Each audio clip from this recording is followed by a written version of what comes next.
Muy buenas, mi nombre es Ramona Méndez, soy del grupo de Indira, Cándida y Ramona.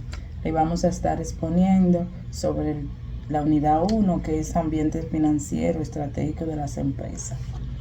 El valor de los mercados de capital en el desarrollo económico, el mercado de valor en la República Dominicana. El mercado de capital es el espacio en el cual se negocian instrumentos financieros de mediano y largo plazo, como acciones y bonos. En la República Dominicana, el mercado de valores ha mostrado un crecimiento notable en los últimos años, impulsando la inversión privada y pública. Este mercado contribuye al desarrollo económico, ya que facilita que las empresas obtengan financiamientos para proyectos de expansión. Permite al Estado financiar obras de infraestructura mediante las emisiones de deuda. Atrae capital extranjero, lo que aumenta la confianza en la estabilidad del país. Promueve la transparencia y la regulación financiera.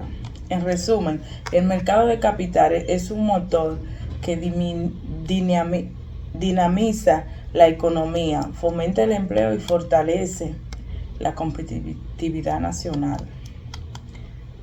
La introducción a los instrumentos financieros a largo plazo. Los instrumentos financieros a largo plazo son aquellos activos cuya maduración excede un año.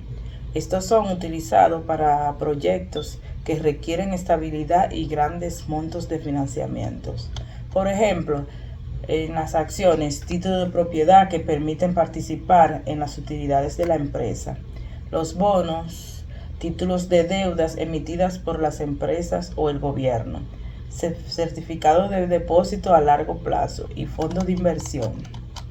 Su importancia radica en que permite diversificar las fuentes del financiamiento, garantizar la estabilidad en el tiempo y promover el crecimiento sostenible de las empresas y el gobierno. Mercado de derivados. El mercado de derivados se basa en instrumentos cuyo valor depende de un activo subyacente, como acciones, divisas, tasa de interés y materia prima. Un derivado es un contrato financiero que deriva su valor de comportamiento de otros activos. Los tipos de contratos: a futuro, por ejemplo, el futuro, acuerdo para comprar o vender un activo en una fecha futura a un precio pactado.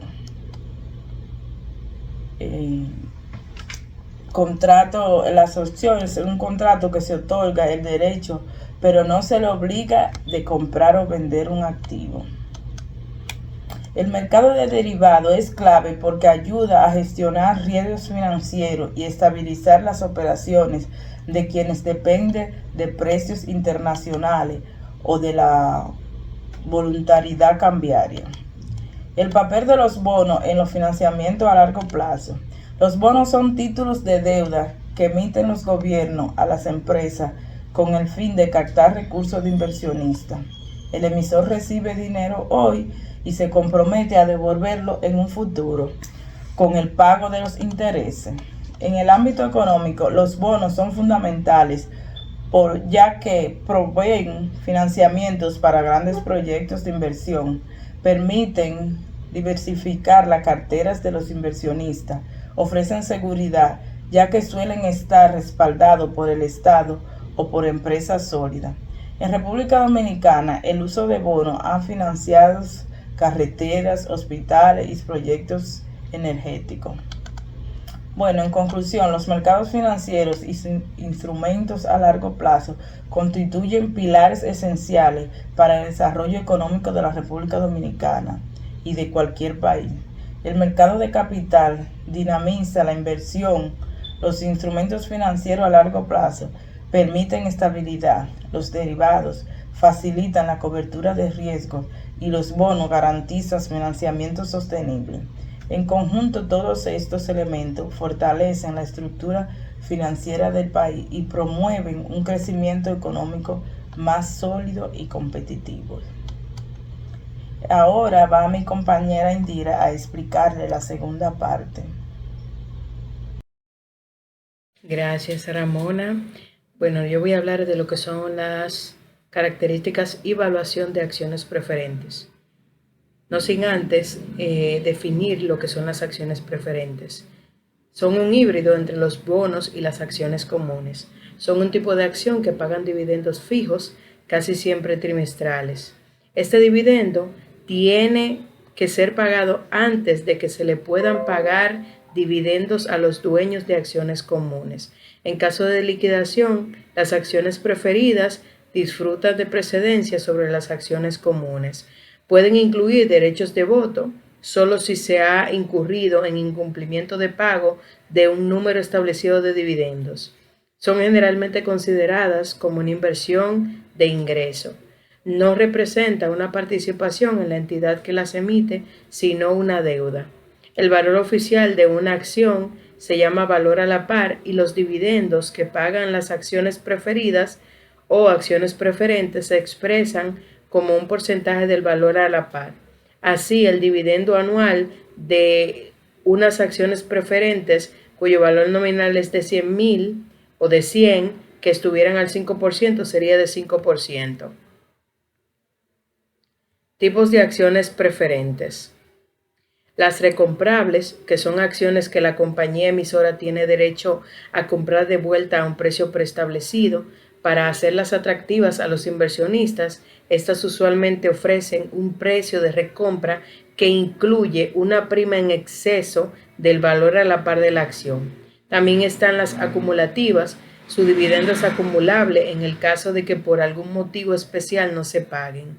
El directorio de la empresa, en forma trimestral, aprueba el pago de los dividendos. En caso de que no hubiera efectivo para realizar el pago, los dividendos se suspenden. Pero una vez que se retorna el pago nuevamente, se les pagarán a los inversionistas los dividendos acumulados, antes de pagar los dividendos de las acciones comunes. La mayoría de las acciones preferentes son acumulativas. También otro tipo de acciones preferentes son las participativas y no participativas. Las participativas pueden pagar un dividendo extra establecido con antelación, junto con otros dividendos preestablecidos, siempre y cuando los dividendos de las acciones comunes de la compañía sobrepasen ciertas cantidades preestablecidas. Este dividendo extra participativo usualmente no es muy importante, pero contribuye al valor de la emisión. La mayor parte de las emisiones de acciones preferentes son no participativas. También están las convertibles. Estas pueden ser cambiadas por acciones comunes a un precio prefijado después de una fecha establecida. Características de las acciones preferentes: la prioridad en los dividendos. Los accionistas preferentes, tienen prioridad sobre las comunes cuando se distribuyen los dividendos. Esos dividendos son generalmente fijos y se pagan antes de cualquier dividendo a los accionistas comunes. También está otra de las características, es el derecho de liquidación. En caso de liquidación de la empresa, los accionistas preferentes tienen derecho a recibir el capital invertido antes de que los accionistas comunes, aunque después de los acreedores. También otra característica es que son sin derecho a voto. A menudo los accionistas preferentes no tienen derecho a votar en las juntas de accionistas, lo que significa que no pueden influir en la gestión y dirección de la empresa. Otra característica es el rendimiento estable. Debido a la naturaleza fija de los dividendos, las acciones preferentes pueden ser una opción más estable en comparación con las acciones comunes, especialmente en mercados volátiles. En cuanto a la evaluación de las acciones preferentes, esta podemos decir que VAP es igual a DIV, que son los dividendos de las a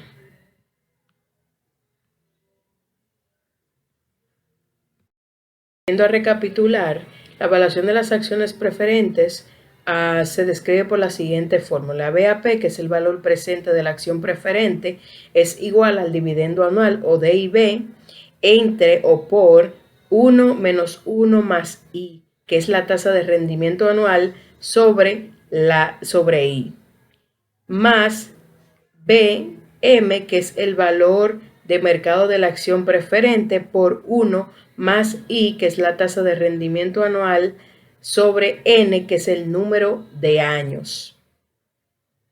También, en caso de que la frecuencia de capitalización sea diferente a un año, la fórmula es la siguiente. BAP, valor presente de la acción preferente, es igual al dividendo anual sobre la frecuencia de capitalización, que es igual al número de veces que se capitalizan los intereses en un año, por las siglas M,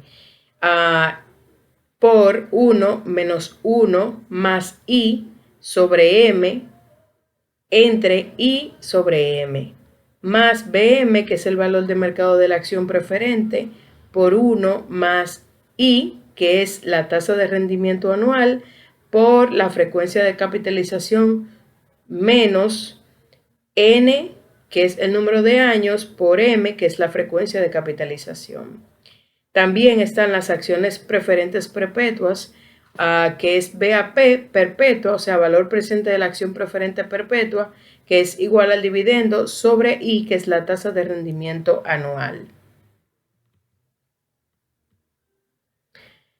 Bien, ahora vamos con las características y evaluación de acciones comunes. Las acciones comunes también son llamadas acciones ordinarias. Son valores de renta variable que representan una participación fraccional en la sociedad que la emite convirtiendo a su poseedor en copropietario de la misma en la medida de su inversión. El riesgo de un comprador de estas acciones está limitado a su inversión en las mismas. La Ley 479-08 define las acciones así. Son partes alícuotas del capital social y deberán ser pagadas en efectivo o mediante aportes. Tendrán un valor nominal expresado en moneda nacional o extranjera libremente convertible, fijado por los estatutos sociales en los casos que las mismas no sean colocadas en los mercados de valores. Cuando lo fueren, deberán estar ajustadas a las disposiciones de la Superintendencia de Valores. De ser liquidada la compañía, los derechos sobre los activos de la compañía de los dueños de bonos, los otros acreedores y los dueños de las acciones preferidas disfrutan de precedencia sobre los derechos de los dueños de acciones comunes. Entre las características de las acciones comunes están la duración indefinida, también reciben dividendos de las empresas emisoras, ocupan el último lugar en caso de liquidación y el Consejo de Accionistas fija el reparto de utilidades por medio de dividendos. Hay algunos derechos de los accionistas comunes que son el derecho a participar del reparto de las ganancias, es decir, los dividendos, que son un pago declarado por la Junta de Directores de una compañía y que se le hace a los accionistas de las ganancias netas realizadas. Generalmente se paga de forma trimestral en efectivo, dividendo en efectivo, o en forma de acciones, dividendo en acciones o de acciones. También otro de los derechos de los accionistas comunes es derecho de suscripción preferente, o sea, derecho a primera compra. Ocurre cuando la compañía emite nuevas acciones. Los dueños pueden comprar suficientes nuevas acciones como para asegurar que su título proporcional no se afecte. También otro derecho es el derecho de asistir y votar en las asambleas generales y especiales. Por ejemplo, derechos de voto, derecho a asistir a ciertas reuniones de la compañía y a votar sobre asuntos como quienes serán electos a la junta de directores de la compañía y el derecho a impugnar las asambleas. La evaluación de las acciones comunes está el precio justo de una acción. Si el valor de una acción común hoy es PO o P0, mejor dicho, es igual al valor presente de los dividendos esperados más el valor presente del precio de venta futuro esperado. En un mercado perfecto de capitales, el precio de la acción común es igual al valor actual de los dividendos más el precio de venta futuro. Este último es a su vez el de venta futuro. Es a su vez el valor presente de un flujo de dividendos esperados más adelante y de un precio de venta futuro, y así sucesivamente. Por lo tanto, el valor de una acción común es el valor actual de los dividendos esperados. Importancia del valor presente neto, BPN, en las decisiones de inversión. Bueno, es el valor presente de la corriente de flujos de efectivos netos, es decir, de operación menos la inversión neta del proyecto. Es el método utilizado para evaluar las propuestas de las inversiones de capital mediante la determinación del valor presente de los flujos netos futuros de efectivo, descontados a la tasa de rendimiento requerida por la empresa. Se basa en las técnicas del flujo de efectivo descontados o FED. Se determina el valor presente de todos los flujos futuros de efectivo y se resta la inversión original, resultando un beneficio neto del proyecto. Si el beneficio es positivo, es una inversión aceptable. BPN es igual a 0, o sea, el proyecto es indiferente. Los flujos de efectivo son suficientes para recuperar el capital invertido y proporcionar la tasa requerida de rendimiento sobre ese capital. Si el BPN es mayor a 0, el proyecto es atractivo. Y si el BPN es menor a 0, el proyecto es inconveniente. Indica que el rendimiento del dinero invertido en el proyecto es menor que la tasa de interés. El valor presente de algo es lo que vale un flujo, ingreso o egreso hoy. Flujo de caja de una inversión es el dinero que entra o sale como resultado de realizar una inversión. Para la actualización debemos utilizar una tasa que simbolice el costo de capital, es decir, cuánto cuesta por periodo el tener inmovilizado el capital. Este costo se puede calcular en forma básica considerando la tasa a la cual se puede depositar más el riesgo de la inversión.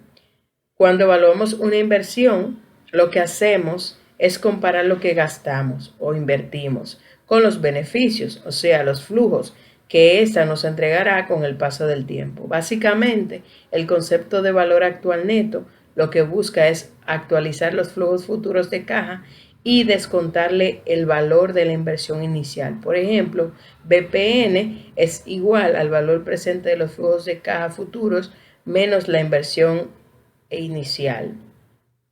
Ahora vamos con la tasa interna de retorno o TIR, concepto, cálculo y aplicaciones. El TIR o tasa interna de retorno es la tasa de descuento que iguala el valor presente de los flujos de efectivos netos de un proyecto con el valor presente de la inversión neta. Es la tasa de descuento que obliga al valor presente de los flujos de efectivo esperados de un proyecto a igualar su costo inicial.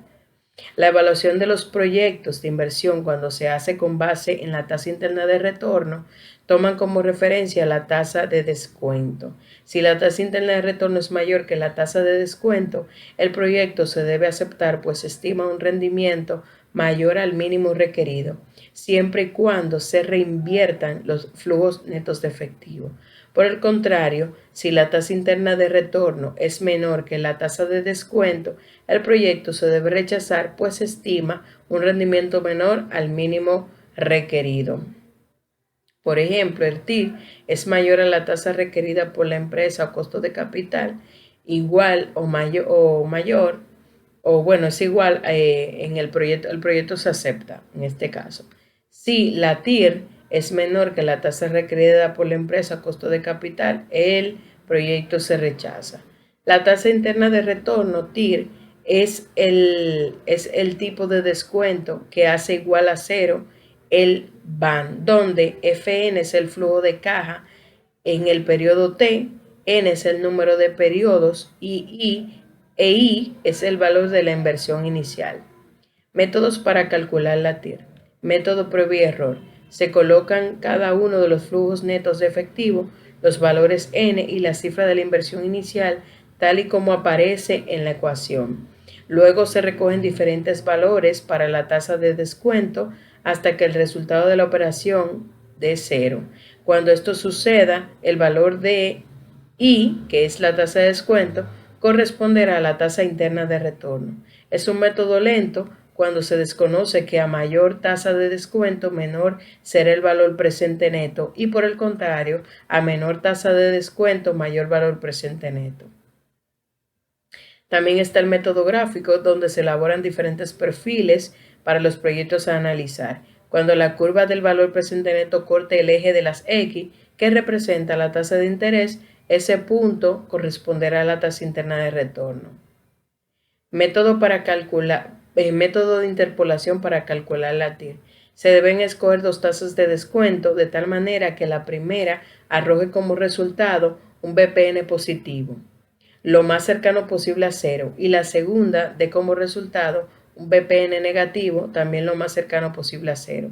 Aplicando el método de prueba y error se llegó a una tasa del 14%, que arroja un primer BPN igual a menos 13.13 con una tasa del 13%. Se llega a un segundo BPN que es igual a 13.89. Se toman las diferentes entre tasa de descuento 1 y tasa de descuento 2. Este resultado se multiplica por el valor presente neto 1 y se divide por la diferencia entre valor presente neto 1 y valor presente neto 2. La tasa obtenida se suma a la tasa de descuento 1 y este nuevo valor dará como resultado la tasa interna de retorno. Eso es todo por el momento. Ahora continuamos con mi compañera Cándida.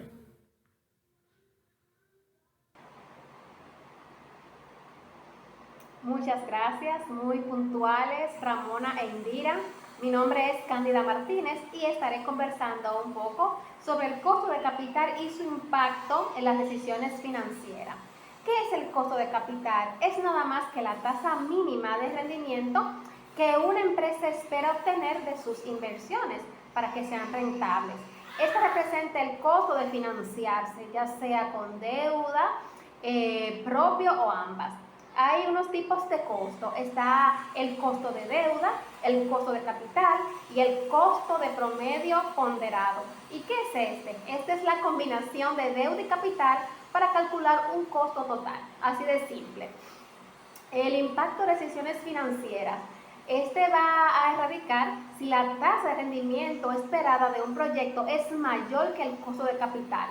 De esta manera sí se aprueba la inversión. Ahora bien, si es menor, se rechaza. Un ejemplo práctico. Si una empresa pide un préstamo de un 10% y espera que el proyecto genere un 15%, conviene invertir. Ahora bien, pero si el proyecto solo genera un 8%, no es rentable. Entre la estructura de capital en las empresas hay unos aspectos básicos. Y la estructura de capital es la combinación de deuda y capital propio de una empresa. Y esto se utiliza para financiar sus operaciones y proyectos. Entre los componentes están el capital propio y la deuda. Y el objetivo principal es buscar un equilibrio entre deuda y capital para minimizar el valor de la empresa y minimizar el riesgo. Unos ejemplos sencillos es si una empresa se financia un 100% con deuda, paga muchos intereses y aumenta el riesgo. Ahora bien, si se financia un 100% con capital propio, pierde la oportunidad de beneficiarse del apalanco. El punto de equilibrio, ¿qué es? Este es el nivel de venta que los ingresos cubren exactamente los costos. Es decir, ni hay ganancia, pero tampoco hay pérdidas. Una importancia, y es de suma importancia saber, que esto sirve para tomar decisiones de precio, ayuda a controlar los costos y permite planificar utilidades. Un ejemplo sencillo, si una empresa vende camisetas a 500 pesos cada una, los costos fijos mensuales serán de 500 pesos y los costos variables por camisa serán de 200 pesos. Entonces, para el punto de equilibrio se haría una división entre los costos fijos y los costos variables de cada camiseta. Los tipos de apalancamiento. El apalancamiento es un recurso externo como deuda para aumentar las ganancias potenciales. El apalancamiento operativo relacionado con costos fijos. Mientras más altos los costos fijos, mayor será el impacto de las ventas de utilidad. Apalancamiento financiero. Una deuda para financiar inversiones. Si se maneja bien, aumenta las ganancias. Si se maneja mal, incrementa el riesgo. El análisis de riesgo asociado con las inversiones a largo plazo.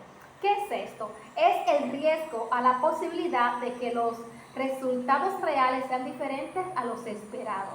En inversiones a largo plazo, el riesgo mayor porque hay incertidumbre en el tiempo.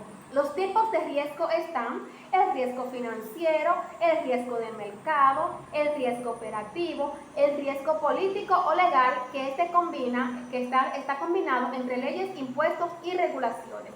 La importancia de analizar de riesgo. Esta permite anticipar los proyectos, ayuda a tomar decisiones más seguras y facilita diseñar estrategias de protección. Un ejemplo práctico, si una empresa invierte en construir una nueva planta, debe analizar si los precios de la materia prima pueden subir, si habrá cambios en los impuestos y si la demanda del producto puede bajar en el futuro. En conclusión, en el mundo financiero, tomar decisiones depende de entender conceptos clave como el costo de capital, la estructura capital, el punto de equilibrio, el apalancamiento y los riesgos de inversión. Si una empresa conoce cuánto cuesta financiarse, sabe cómo equilibrar deuda y capital. Identifica varias ventas necesarias para cubrir los gastos y los costos y analiza los riesgos.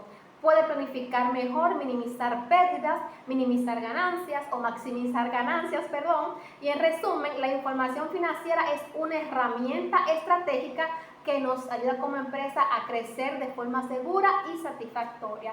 Muy buenas tardes, mi nombre es Cándida Martínez y hasta aquí ha sido nuestra exposición. Que pasen felices todo el día.